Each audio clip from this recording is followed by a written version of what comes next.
Nandito po tayo ngayon sa bahay ni Ginoong Sisong Granada upang siya interviewin tungkol sa kalagayan ng ating bansa.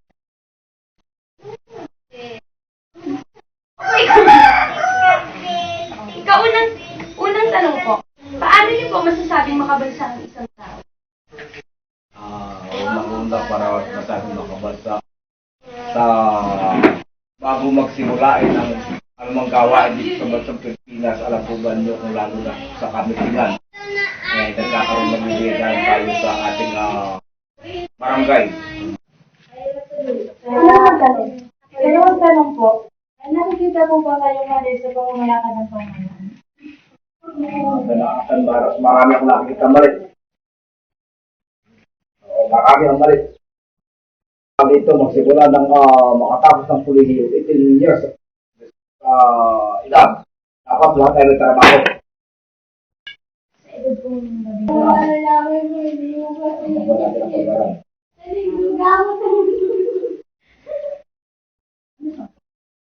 Pangalawa, yung mga tao kailangan may leadership at may meeting yan tuwing tatlong buwan.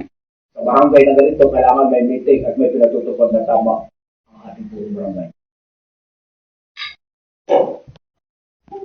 Walang mahirap. Magsimula sa diskusyon yun, may trabaho lang, yung iba magtanim. Kung nag-aaral, mapaaral.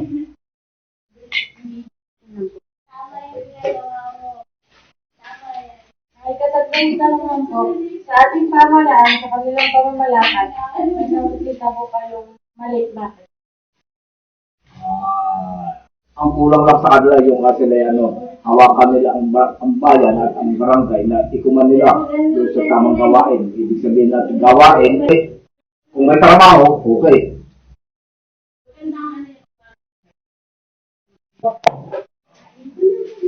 Ika-apat na tanong naman po. Paano niyo po masasabi na ang ibang bansa ay mahulad? Ang ibang bansa ay mahulad, nagbigay ng konkretong halimbawa. Katulad ng pambasa ang ating mga pangkira sa kanilang gagaling, mga pangkapawi at ang lupa sa kanilang gagaling. Kaya tayo ay dadun sa mababang level ng ating bansa. Tayo ay nagitahan tayo ng pambasa kaya wala tayong pagdaran. Umaasa lang po tayo din sa ibang bansa. Okay. Pero yung ating kalaban, ang teknolohiya, hindi tumataas. Pababa. Wala tayo nun.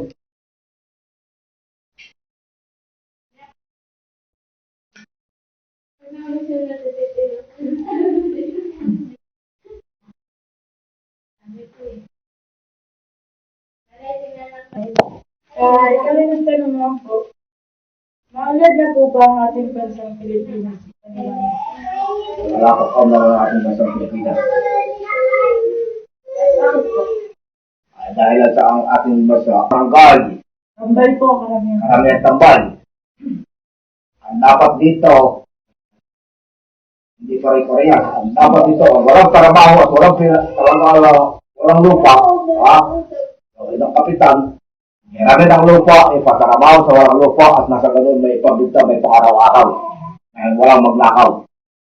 Ano man ang lupa? Ikaali na katanungan po, bilang isang makabansa na mamayan, dapat po ba ang mamalakad ng ating Pangulo? Tama po ba? Ang mamalakad ng ating Pangulo? Hindi ko masabi kasi ilang buwan pa siya eh. Kasi ang analyze, pwede natin makuha ng analyze kung yun magsimula sa 6 na buwan to 1 year. Pwede natin ma-analyze kung ano, tama ba o mali. Kasi kung magbigay ka ng suggestion, magkakamali ka diyan. Ay mahirap tayo, agad tayo ng Panginoon, magkamali tayo. Depende po yun sa kapalagasan po. Ay hindi pwede mag-debate tayo dahil yun na yung hapan yan eh. Yan daw sa yan. Mayroon pa unahan mo yung hindi pa ginagawa ay sa iyo nangyari ang ginagawa mong mali. Sabi itong katanungan po, sa panahon ngayon, ay marami ang krimen at hindi ito makatutulong sa pangulad ng ating bansa. Bilang sa makabansa ng mamamayan, ano ang dapat gawin sa mga? Yes, napakabayan mo. Pero bata, yan ang pinakamaganda natin tatalakayin. Ang pinakamagandang gawin ng bawat isa. Magkaisa, alisin ang korupsyon, alisin ang mamatay tao at ilagay natin sa tama. Alisin po ang corruption. Oo. Nakawan. Wala akong makita. So, walang katanungan po, sa ating bansa ay marami ang naghihirap. Ano po kaya ang dala nito sa tao? Ano ba? Ganito yan. Ang pangihirap ng ating bansa sa nakikita ko nasa magsimula sa isang pamilya. Pag alam ko man ang iyong asawang lalaki, ikaw ko ng babae bumalik, di dapat ang may kumain ng lalaki. Kaya kailangan may kumang ang lalaki, katimbang mo, yung asawa mo, at kukumanan mo mga anak mo. Para ang isang bahay, kaya-aya natin. Walang makita-kita sa pagkakatao.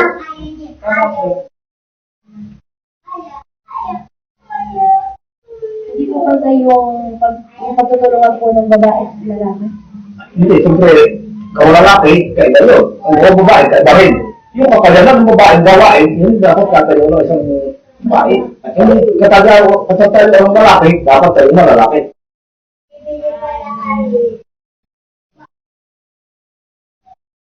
Yung katatayo ng mga anak, mag-aral, o magtrabaho, trabaho.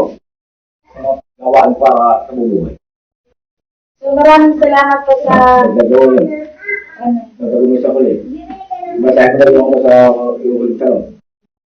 Para mo, gagawin pa natin Sa ganda. ating bansa ay maraming naghihirap. Ano ang dahilan nito sa tao at ano pa kaya? Ang nangyayari na una-una na ay walang pinagagaling gano'n na magandang bagay, magsimula sa pamilya, papunta ng barangay, papunta ng bayan. Dapat kinakailangan magsimula sa isang pamilya, may magaling ng adkaya ng isang Pilipino para ibigay mo sa kilos mo sa barangay at pagdating ng bayan, mas lalong gaganda. Pagaganda po ng Kasi yung tayo ay tinatanong yung barangay, dito sa barangay na ito, isa lang ako nito preparado ng Pilipinas Army. Tayo nag-service dito ng 25 years on the service sa ating bansa. Kaya, pwede tayo. Tayo ang binibigyan ng biyaya ng ating gobyerno, hindi tayo ang mahanap. Kaya kayo mabata, kung gusto nyo kayo mahanap, kaya nagsisipag-aral pa, pangarap na kayo. Libre, pangarap. Kaya ka lang nagawa. Kasi nung ako bata pa, nangarap ako, bata pa ako. Makikot ako ng military, KCLS. Wala ako tinapos eh. Hindi pa ako pag-military. Pero sa kanila noon, ang mga lakog, kasi tapos ko. Ito, tayo public. Magandang public. May balik tayo magandang leadership na dinadala. Yan ang mga bata sa iyo sa inyo. Na kailangan. Yan ang simple-simple bakit na sa akin. Ilaras ko na yung lahat ng bakit. Mag-service ka ng 25 years ng service nito sa Pilipinas. Ang nag-service ko, hindi ba ang laig? Hindi pa yan. Doon mismo sa buong bansa. Gusto bisay mo na yan. Yan tayo sa service. Kaya mga anak, sa inyo. Maharap na kayo. Libre mo na maharap. Kaya lang magawa. Para kayo, alam ko kayo ng bata ka. Pag alam mo na yung gusto ko lang ganito, pero pagdating mo pa nun, lahat na niya. Pagdating mo pa nun, isa kang soldier. Soldado. Pagkatapos, sunado ko pa. Tulungan mo, anak mo, sarili mo. Basta ako. Yes, nakatulog mas masama. Yung mga bata ko sa hindi pinakailangan. Tao may pangarap at ang tao pinakailangan. Siya pati ang magawa ng pangasa. Ang pangasa. Ang bansa natin ng Pilipinas, ang Pilipinas ito. Ano ba gusto ng ating bansa ito? Itong tayo-tayo, may pakutan ito yan. Bakit hindi? Una-una, tanggalin natin yung mga kanya. Nako, tanggalin natin sa standard. Tanggalin natin natin. Tanggalin natin si Sulis. Kaya, alam mo sa kasi yung kanyang kuna yun, iyon ang ibababa mo ang same na salo sa ito para mahawakan niya at ang tao ay gusto military ay may training.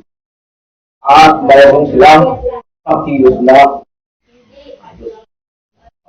Kasi pagka ang wala, ihabog mo, pulutin mo, umot mo pa lang, balik ka na eh. Nang puto mo ulit, bigtis yan, iwalas mo. Nagwawalas ka, hindi masakit ang ulo mo. Ang dami ng tao. Ang mali sa isang banda dito sa akin, kung mag-abo kayo, kung man sa akin, dahil tayo, kaya metro, 60 years na, least, sa banda, makapukulali. Marami ang malilinaw sa inyong buhay. Mga anak ko, laban yung mga anak ko. Lahat yan, ako sa kolehiyo. Yung daw pasawala hindi. Yung ulang anak. Ayun. Masawa eh. Ganito anak ko sa pangalawa ko lang rin. Sa kolehiyo. Ito, ito sa tapatari. Ito sa kolehiyo pa rin. Lahat yan kasi mayroong pangarap. Gusto natin. Ang magulang. Karoon naman, tayo sa mga basa, magagaling iyan dito sa may pangarap. At ang gagawa naman, ang komunidad. Tulad din sa atin ito. Gusto ng ating pamuran, matandang yun. Dati, sino magpapaganda? Yung tao, yung mga barangay, may pagkakaisa sa kaisa ng ating meron nga yun ang ating matulungan at maisa-ayos ang ating masa. Tama yan, sino may paano nito? Kasi, kumukuha ng ano eh. Ang teacher natin, kumukuha sila ng traffic na kung saan ay makukuha nila ang matultukan kung ang tao ito ano ang pamamaw. Kung marami ng outrage, malalaman. Ganun. Tama naman eh. Sila ay